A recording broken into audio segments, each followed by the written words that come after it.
शुद्धि होती है, हृदय की शुद्धि होती है, पेट की शुद्धि होती है, फेफड़े की शुद्धि होती है, किडनी की शुद्धि होती है, त्वचा की शुद्धि होती है और नाड़ी की शुद्धि होती है। किसके माध्यम से? प्राणायाम के माध्यम से।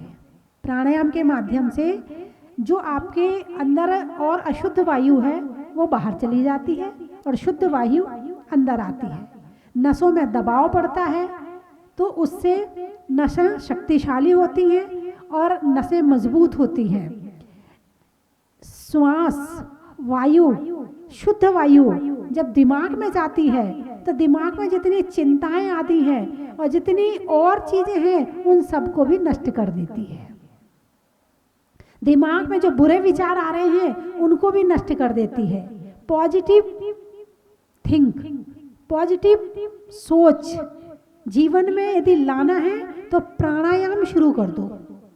आप देखोगे तो आपके सोचने का तरीका ही बदल गया, आपके विचारों का तरीका ही बदल गया। किसके माध्यम से? प्राणायाम के माध्यम से। आंखों की रोशनी तेज होती है, कानों की शक्ति मजबूत होती है, यानी नाक में जो जुकाम आदि होता है वो भी ठीक होता है। ये तो कल ही बताया था मैंने कि कफ से संबंधित जहाँ जहाँ समस्या है वो भी ठीक हो जाती है। किसके माध्यम से? प्राणायाम के माध्यम से। और जब जैसे ही आपने प्राणायाम बड़े आराम आराम से, जल्दी जल्दी नहीं करे, आराम आराम से करें। प्राणायाम आपने बड़े आराम आराम से और बड़े ध्यान पूर्वक किया है और बिल्कुल आंख बंद करके किया है, मन शांत हो गया। सरोवर जैसे सरोवर शांत हो जाता है, बहुत अच्छा लगता है, ऐसे मन एकदम शांत हो गया। अब थोड़ी देर बैठ करके परमात्मा का ध्यान लगाओ, थोड़ी देर बैठ करके तीर्थों के दर्शन करो, हैं नमोकार मंत्र की जाप में नमो अरिहंताणम, अरिहंतों का ध्यान करो, नमो सिद्धाणम, सिद्धों का ध्यान करो, नमो आर्याणम, आचार्यों का, उपाध्यायों का, साधुओं का ध्यान करो। और ध्यान करते करते पहुंच जाओ जंगल में कि हो गई तुम्हारी भी दीक्षा, तुम भी संत बन गए, तुम भी साधु बन गए और तुम भी बैठ के ध्यान कर रहे हो। ऐसे करते करते करते ध्यान स्थिर होता है। आप 11 माला फेरते हो, मन चंचल है, मन टिक नहीं रहा है, 11 माला फेर ली, आपको उतना फल नहीं मिलेगा जितना आपको केवल 5 मिनट के ध्यान में मिल जाएगा। शक्ति है। अब आप देख रहे हो कि धूप है, कौन से रंग की है ये धूप? पीले रंग की। कौन से रंग की है? पीले रंग की। आपको दिख कौन से रंग की रही है? पीले रंग की। इसके 7 कलर कब नजर आएंगे? जब किसी यंत्र के माध्यम से उसकी रोशनी को परिवर्तित करके पीछे देखा जाएगा तो उसमें 7 कलर नजर आएंगे। ऐसे ही अभी हमारी आत्मा हमें नजर नहीं आ रही है, लेकिन जब मन, वचन और काया को एकाग्र करके देखा जाएगा तो आत्मा का स्वरूप भी नजर आने लगेगा।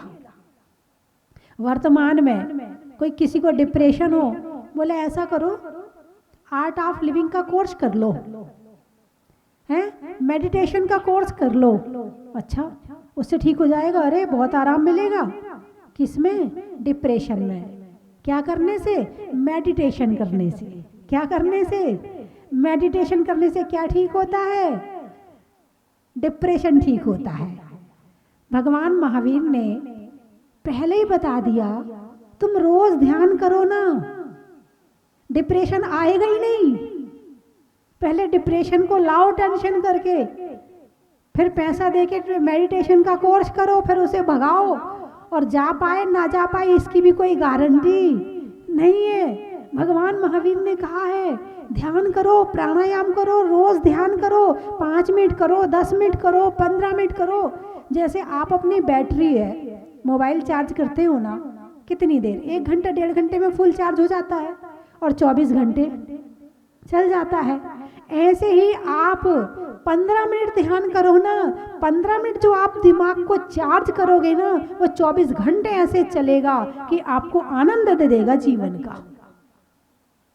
और जो ध्यान नहीं करता है वो परेशान सा रहता है दिमाग से, बार बार गुस्सा आता है, चिड़चिड़ा स्वभाव हो जाता है, गुस्सा आता है, कोई चीज ना मिले तो झट से गुस्सा आ जाता है। और ध्यान करने से धैर्य भी आता है। क्या आता है? धैर्य। और सबसे ज्यादा जरूरी क्या है? उतावलापन है बहुत कुछ जीवन में। उतावलापन के माध्यम से किसी ने अपनी बात पूरी करी नहीं कि उसके पहले तुम्हें गुस्सा आ जाता है। अरे उसकी बात तो सुन ले, पहले पूरी बात सुनी नहीं कि उसके पहले क्रोध करने के लिए तैयार खड़े। इतनी उतावलापन क्या है? इतनी जल्दी क्या है? धैर्य नहीं है। क्या नहीं है? धैर्य नहीं है। किसी ने कुछ कहा, फटाफट जवाब दे दिया। किसी ने कुछ बोला, फटाफट पलट के कह दिया। मन में कुछ आया, फटाफट बोल दिया। जो नहीं बोलना था वो भी बोल दिया। ये क्या है? इतनी जल्दी क्यों बोलते हो? धैर्य नहीं है। सोचने समझने की क्षमता नहीं है। कितना बोलना है, कहाँ बोलना है, किसके सामने बोलना है, इतनी समझ नहीं है। वो कब आएगी? वो ध्यान के माध्यम से आएगी। किसके माध्यम से आएगी? इसमें अभी आपकी गलती नहीं है। धैर्य लाने के लिए आपने प्रयास नहीं किया, पुरुषार्थ नहीं किया। जो भगवान महावीर ने प्राणायाम का और ध्यान का रास्ता दिखाया था, उस पर आप नहीं चले ना, ये उसका परिणाम है। आप ध्यान करो तो ध्यान से स्थिरता आती है। क्या आती है? बिल्कुल स्थिर, आंख बंद है, मन स्थिर है। हम जिसमें स्थिर करना चाहते हैं उसी में स्थिर है। अभी तो आप सोचना कुछ चाहते हो और विचार कुछ आते हैं। आप बोलना कुछ चाहते हो और बोला कुछ जाता है। फिर कहते ना, अरे अरे हम हमारे भाव थोड़ी थे ऐसे बोलने के, वो तो बस मुंह से निकल गई। अरे मुंह तुम्हारा कैसे निकल गई? कैसे निकल गई? कंट्रोल नहीं है। हाँ, धैर्य का कंट्रोल नहीं है। किसका कंट्रोल नहीं है? धैर्य का कंट्रोल नहीं है। यदि धैर्य होता तो जो बोलना चाह रहे थे वही बोला जाता, जो नहीं बोलना चाह रहे थे वो नहीं बोला जाता।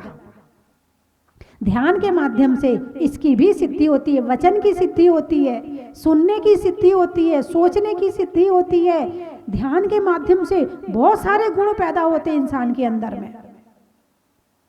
जब मन, वचन और काया एकाग्र होती है और उस समय जो एनर्जी आती है अंदर में, उस समय की एनर्जी का शब्दों में वर्णन नहीं कर सकते हैं।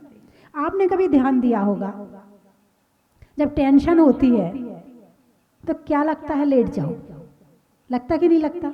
ना पढ़ने का मन करता, ना सुनने का मन करता, ना कुछ देखने का मन करता, ना किसी से बात करने का मन करता। ऐसा लगता बस लेट जाओ, अकेले कमरे में अंधेरा करो कमरे में और लेट जाओ। बोलिए, ऐसा लगता कि नहीं लगता है? और फिर जब यही टेंशन का मतलब दबाव, किस पर दबाव? दिमाग की नसों पर दबाव। दबाव, वजन। दबाव का मतलब वजन। तुम्हारे ऊपर कोई चीज रखी जाए तो तुम दब जाओगे, दब जाओगे ना। और जब दबोगे तो परेशानी होगी। भाई 1 दिन सहन करोगे, 2 दिन सहन करोगे, 3 दिन सहन करोगे। और वही दबाव यदि ज्यादा दिन हो जाएगा तो फिर लड़ने की क्षमता खत्म हो जाएगी। 1 दिन आप सहन कर लोगे लेकिन ज्यादा दिन नहीं सहन। इसी तरह टेंशन के माध्यम से, विचारों के वजन के माध्यम से, क्रोध और आदि किसी तरह की चिंताओं के माध्यम से जब दिमाग की नसों में जोर पड़ता है, दबाव पड़ता है, 1 दिन सहन करेंगी, 2 दिन सहन करेंगी, 10 दिन करेंगी, साल भर करेंगी, उसके बाद तो दिमाग की नसें खराब होंगी ना। और जब खराब होंगी तो डिप्रेशन की बीमारी हो जाएगी। तो जब किसी को डिप्रेशन होता है तो उसको लगता है अकेला छोड़ दो मुझे, ना मिलना है ना जुलना है, कुछ नहीं करना, बस अकेले अंधेरे में बैठना है। यानी अंधेरे में बैठना यानी जीवन में अंधेरा आ गया। क्या आ गया? जीवन में अंधेरा आ गया। उजाला कैसे हो? चिंता वाला आदमी लेटता है। आप ध्यान करना और ध्यान से उठ करके फिर अपने शरीर को महसूस करना कि कैसा लग रहा। ऐसा लगता है यदि 100 किलो का आदमी भी होगा तो उसको ये लगता मेरा शरीर फूल सा हल्का है। किसको? 100 किलो वजन वाला आदमी भी अपने शरीर का वजन महसूस नहीं करता है। ध्यान के माध्यम से मन पर, वचन पर, काया पर इतना हल्कापन आ जाता है, एकदम रिलैक्स, एकदम शांति महसूस होती है। तो इसीलिए जीवन में ज्ञान और ध्यान दोनों जरूरी है। यदि ज्ञान नहीं होगा तो ध्यान में बैठ के क्या करोगे, कहाँ भटकोगे? जहाँ पे आँख खोल के भटक रहे थे वहीं आँख बंद करके भटकोगे। इसलिए ध्यान के लिए ज्ञान भी जरूरी है, कम से कम ज़्यादा नहीं तो नमोकार मंत्र का ज्ञान भी जरूरी है। अब आप कहोगे नहीं नहीं हमें तो नमोकार मंत्र आता है। मुझे पता है आपको कैसा नमोकार मंत्र आता है। वो छोटा सा बच्चा होता ना, जो छोटा वाला बच्चा तोतला बोलता, जो नमो नेन्थालम, नमो थिद्दालम, नमो आयलियालम, नमो बध्यायालम, नमो लोय थब्बता उड़म। वो नहीं जानता कि नमोकार मंत्र में हम किसको याद कर रहे हैं, नहीं जानता ना, छोटा है, बच्चा है। और एक 90 साल के बाबूजी वो भी नहीं जानते हैं कि नमोकार मंत्र में हम किसको याद कर रहे हैं। दोनों बराबर है। बोलिए है कि नहीं है? मात्र बाल सफेद करने से बड़े नहीं हो जाते हैं। ज्ञान वृद्ध, 3 तरह के वृद्ध होते हैं, अनुभव वृद्ध, ज्ञान वृद्ध और उम्र वृद्ध। तो मात्र उम्र पूरी करने से कोई बड़ा नहीं बन जाता है। ज्ञान वृद्ध, ज्ञान प्राप्त करने से भले वो छोटी उम्र का हो, लेकिन ज्ञान अधिक कर लिया है तो वो ज्ञान वृद्ध की श्रेणी में आ गया है। ज्ञान से ही ध्यान होता है। यदि नमोकार मंत्र में आप अरिहंत भगवान को जानते हैं, क्या गुण है उनके, क्या शक्ति है उनकी, क्या सुख है उनका, क्या वैभव है उनका, वो कैसे भगवान बने, वो कैसे परमात्मा बने, उन्होंने कैसा ध्यान लगाया कि वो अरिहंत बन गए, उन्होंने ऐसा क्या काम किया कि वो सिद्ध बन गए, ऐसा क्या काम किया कि आचार्य उपाध्याय साधु बन गए। और उनके गुणों को याद करते हुए फिर नमोकार मंत्र पढ़ा जाए तो वो ध्यान की श्रेणी में आएगा। किसकी श्रेणी में आएगा? वो ध्यान की श्रेणी में आएगा। और ध्यान लगा लिया तो बस उसके बाद फिर क्या पूछना। कुछ लोग कहते हैं आप लगवा दो, क्या कहते हैं, आप ध्यान लगवा दो। आप लगवा दोगे ना तो हम लगा लेंगे। बच्चा कब तक उंगली पकड़ के चलता है? साल भर, 1.5 साल, ज़्यादा से ज़्यादा 2 साल। और उसके बाद भी उंगली पकड़ कर चले तो क्या करवाते हो? उसके पाँव का इलाज करवाते हो। करवाते नहीं करवाते? ध्यान लगवा दो। कब तक लगवाया जाएगा? तुम खुद लगाना सीखो ना। कब तक पराश्रित रहोगे? ध्यान तो स्वाश्रित चीज है, स्वा के आश्रित है। हालांकि शिविर में जब आते हैं अभ्यास नहीं होता है तो फिर लगवाते भी हैं, ऐसी बात नहीं है। शिविर आदि में जब आप लोग आते हैं तो ध्यान लगवाते भी हैं। सुबह सुबह बुलाते हैं कि ध्यान कैसे लगाया जाता, सिखाते भी हैं। जब तक लगाते हैं, लगवाते हैं, तब तक तुम लगा लेते हो और हम छोड़ते हैं और तुम छोड़ देते हो। शिविर का क्या मतलब है? जो सीख कर गए हो उसका अभ्यास करो। तो मात्र 10 दिन कोई सार्थक बनाने आए थे क्या? जीवन कैसे जिया जाता है वो 10 दिन में सिखाया था। अब घर जाके वैसा ही जीवन जियो, ये शिविर का फल है। लेकिन जब तक लगवाया तब तक लगा लिया नहीं। कैसा लगवाया था? अब तुम भी बैठो ध्यान में कि कैसा लगवाया था। अब उसे हम रिपीट करेंगे और उससे और अंदर जाने की कोशिश करेंगे, और अंदर जाने की कोशिश करेंगे। और ध्यान वैसे देखा जाए तो जरूरी नहीं कि जिसको किताब पढ़ना आता है वो ही ध्यान लगा सकता है, ऐसा नहीं है। आप लोग बहुत ज्ञानी हैं। कम से कम इतना तो आता ही है कि यदि कोई मर जाए तो कोई उसके साथ नहीं जाता है, उसको अकेले ही जाना पड़ता। इतना ज्ञान तो है ना? अरे बोलिए ना, है ना? अब इसको शास्त्र पढ़ने की कहाँ जरूरत है? इतनी सारी मृत्यु देखते हो, उसको याद कर लो और ध्यान लगाओ कि एक दिन इस शरीर को छोड़कर मुझे भी जाना पड़ेगा। मैं आत्मा हूँ और ये शरीर है, दोनों अलग हैं, ये अभी साथ में रह रहे हैं। इस पर ध्यान लगा सकते नहीं लगा सकते? लगा सकते हैं। मरते समय कोई शरण है क्या? जब अंतिम समय आएगा तो कोई बचा पाएगा क्या? नहीं, नहीं बचा। ये जानते हो कि नहीं जानते हो? इसी पर ही ध्यान लगा लो। शरीर कैसा है? कितने नवद्वार हैं इसमें?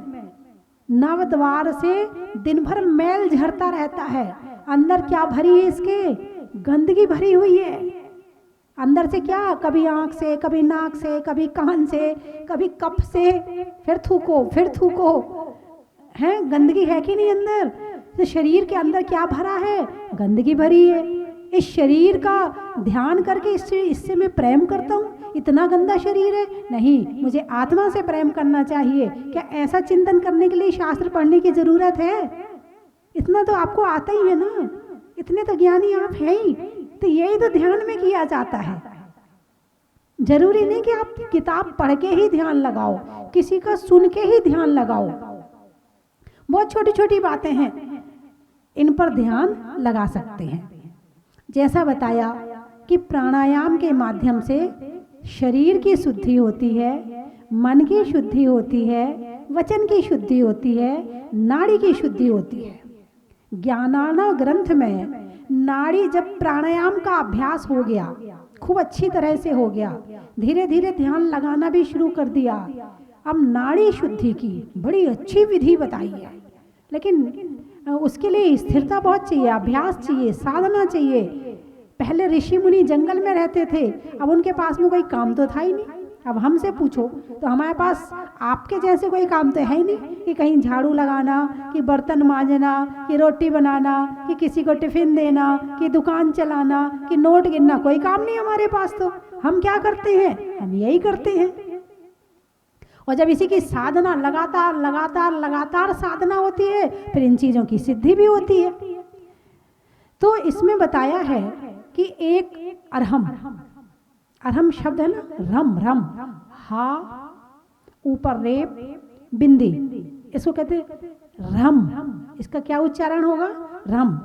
तो जब आपने प्राणायाम कर लिया और उसके बाद ध्यान में बैठे और एक रम बीजाक्षर, उसको देखो कि एक अग्नि जैसा उसका तेज निकल रहा है, उसके अंदर से किरणें फूट रही हैं, और वो दाई नाक से बाहर निकला, पूरे आकाश में घूम रहा है, उसे घूमते हुए देखो।